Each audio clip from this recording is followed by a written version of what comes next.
Hi everybody, welcome to this Friday live, and I will be sharing with you about how to approach communication in our day-to-day life, because people think that communication is all about English.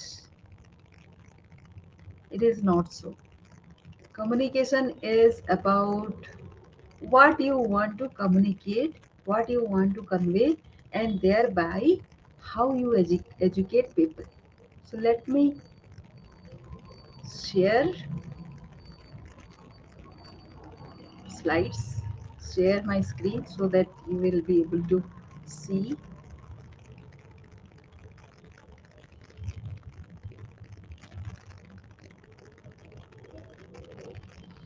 Are you able to see? Am I there? Yes. So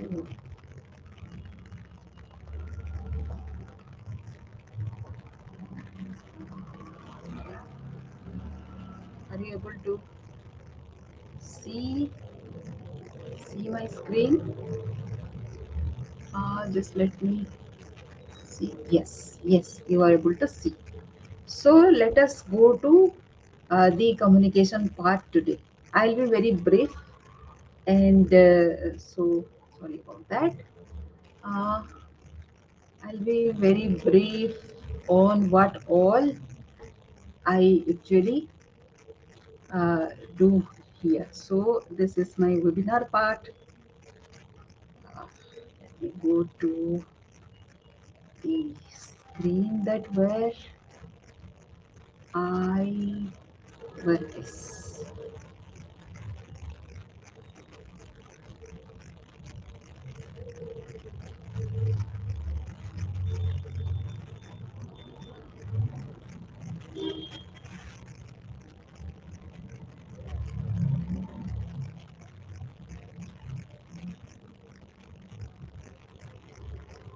Give me a second. Let me figure out whenever I share this thing happens to me. So uh, give me a few seconds. So let me stop the screen and I come here. I'll tell you what all actually goes onto the communication. So pattern of how you win, winning response is communication, and zero communication versus absolute communication is what I teach. And mastering communication for brilliant influence with resourcefulness to achieve leadership growth is what all we aim for. And communication has three aspects as per me. This is it is the process for better communication, what you want to convey. This is about strategic communication as well, and communication is also helpful in job application. So how your resume and how your cover letter goes, that is all about. These are the three aspects where we communicate. So better communication, it is about style of communication, the first thing. And then the second thing is you should be knowing your subject. The third thing is knowing your audience. So based on your audience, your communication, your boss suppose, and your colleague suppose, your super boss, your CED or CEO, all of them are different audiences, and all of them, each of them requires a different aspects of your work to know. So let us go first to the style of communication. So in your style is what? Are you a big dominant kind of person, or you are a sociable person? So if you are a dominant kind, how do you know that if you are a dominant or not? It is about I lose, you lose. If I am not able to win, then you should not be able to win. That is the first thing, and that is called passive aggressive, and you are a dominant person. The second thing is I win, you lose. That is called aggressive personality. So is it your style? So if it is your style, then it is a sabotaging style. And even if you say, if you convey everything perfectly, people will not be able to understand. They will not resonate with you. So style actually creates a lot of difference in how you communicate. And the second style is about sociability. In sociability also, at times people will be perceived as very weak when you say, I lose, you win. Whatever happens to me, let it happen, but you should win. That is called passivity. But when you are assertive, then I win, you win. You will think about win-win situation. So what kind of style do you have? Are you dominant or sociable? So decide that first. That is the style of communication. The second is knowing your subject. So how do you know your subject? Actually, none of us, even if we are expert in our area, in our field, still there are a lot to learn. How do we know that? How do we learn more? We learn by four stages. We listen, we read, we write, and we speak. So speaking is a very small area of knowing the subject. So how do you listen? Be attentive. Suppose you are listening from somebody, so be attentive while that person is speaking. If you are listening to an audio podcast or something, then paraphrase whatever have been your learning. After you listen for say 10 minutes or so, you should write down, jot down what all you have learned. Reflect feelings. Suppose it is a emotional subject that you have learned, so reflect how it has resonated with you. Be attuned to feelings. So sometimes you will not be resonating, but you will just give in to the other person's perspective because you have not been through that kind of experience. That is why you don't know. And then have probing questions. So you have heard about a subject, this might be a new subject, you have lot many questions, ask those questions. Don't keep it like say you don't have to keep it like say you have just heard something, it might be very influential, you should agree to all that. It is not like that. You have to have your questions for better understanding. People who doesn't ask any question doesn't learn anything. So ask questions a lot and ask reflective questions as well. So if somebody answers something, you ask a subsidiary question as well. Those will be reflective questions and those will be loud thinking questions. Everybody will appreciate if you are asking those questions. So these are mind questions. While you are listening, all these questions should come to your mind, all these feelings, all these subjects, all this should come to your mind. This is effective listening. The second is reading, the same thing. While you read a subject and then paraphrase, then have this probing questions. About writing also the same thing. Reflect a lot. Paraphrasing is writing. Whatever you have learned also is writing. And while speaking, uh, be specific about your tonality.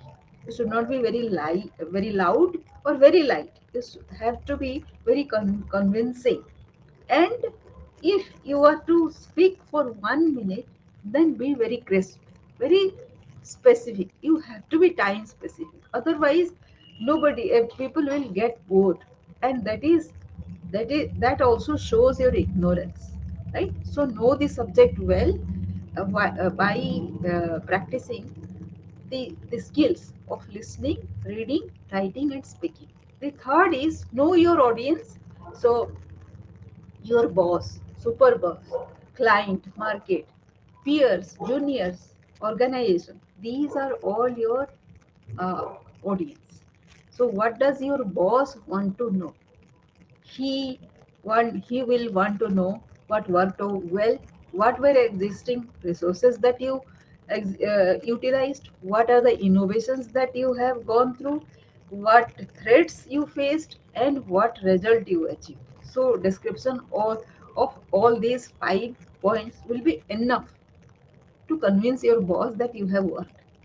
And what is your super boss is interested in? Expectation versus achievement. How much did you expect and what did you achieve? How can you scale up if you have succeeded? How can you consolidate?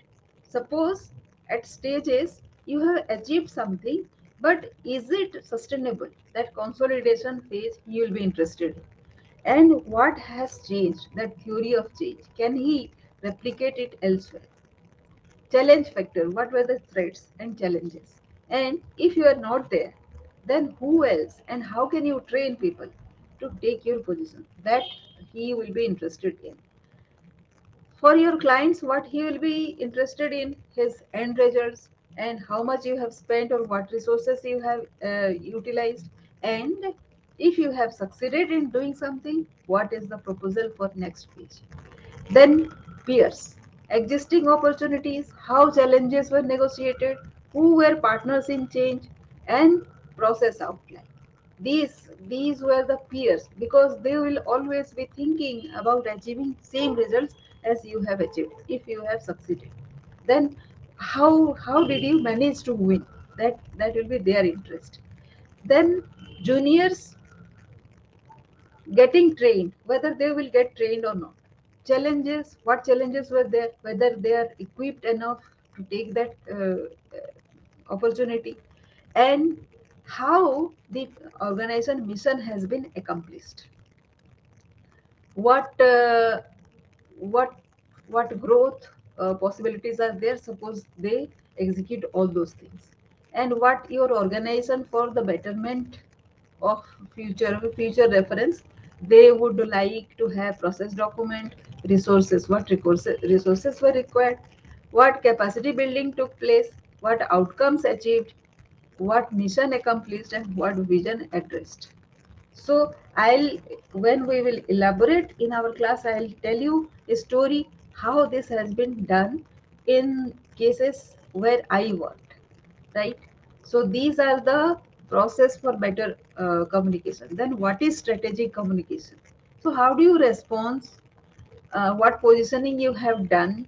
uh, it is like a subtle assertion, strong conviction, suitable obsession, subliminal orientation, and synergizing the conversation. In subtle assertion, the first stage of positioning is who you are, your background in 3 lines, what you passionate about, how can you solve problems, why you are the best person. This is what subtle assertion is all about.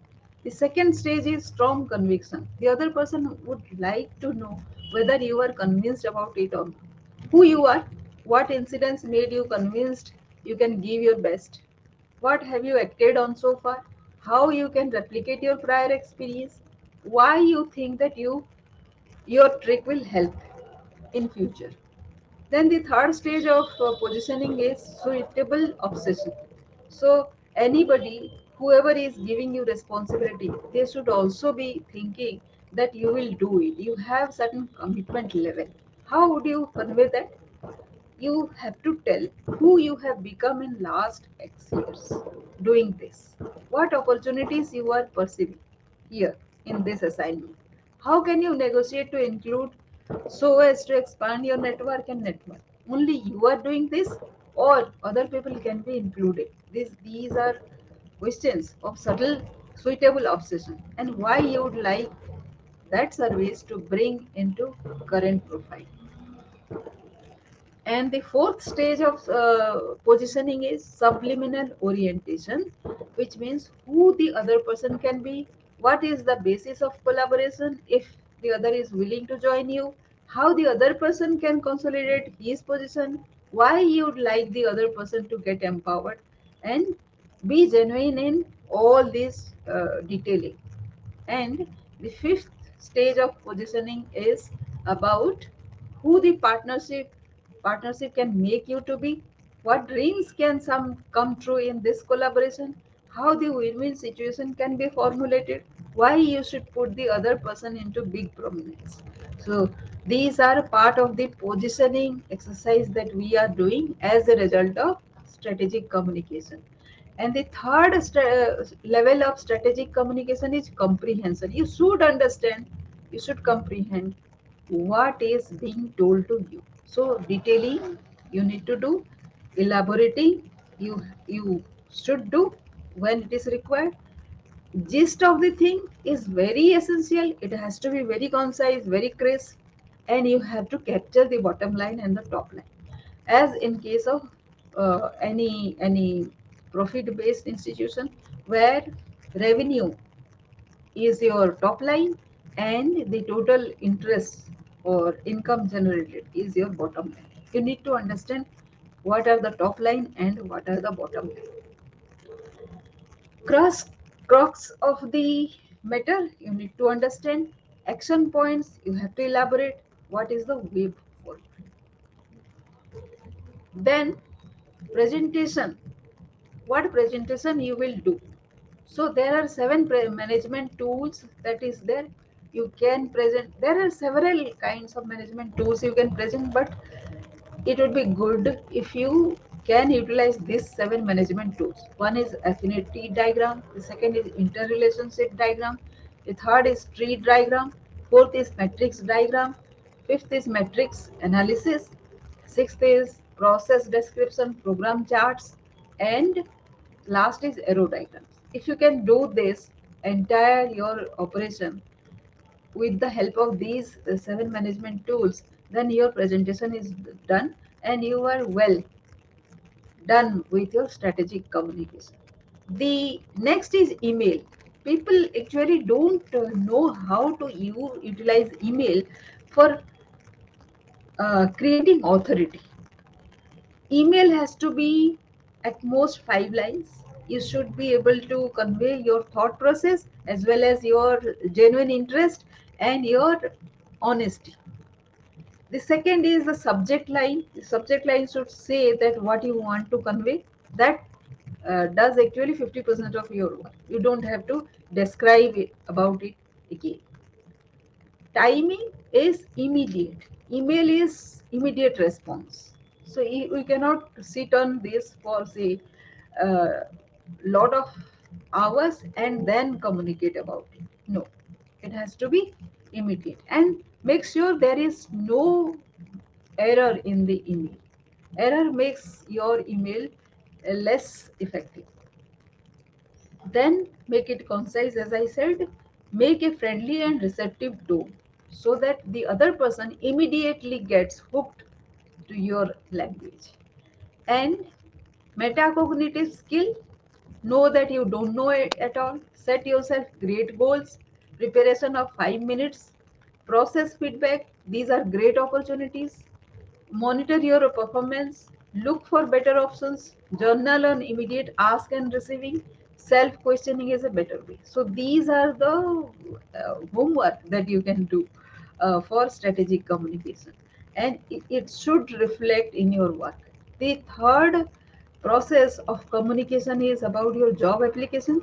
You must be knowing that you are selling yourself all the time. You are applying for a better possibility for yourself all the time. So that is why it is very required that your resume should stay updated. Your proposals should contain the kind of words and things that you are working at. So these are the all about the communication that I will be teaching.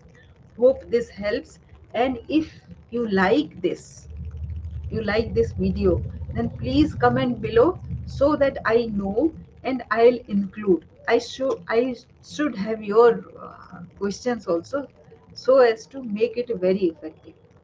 Thank you for watching.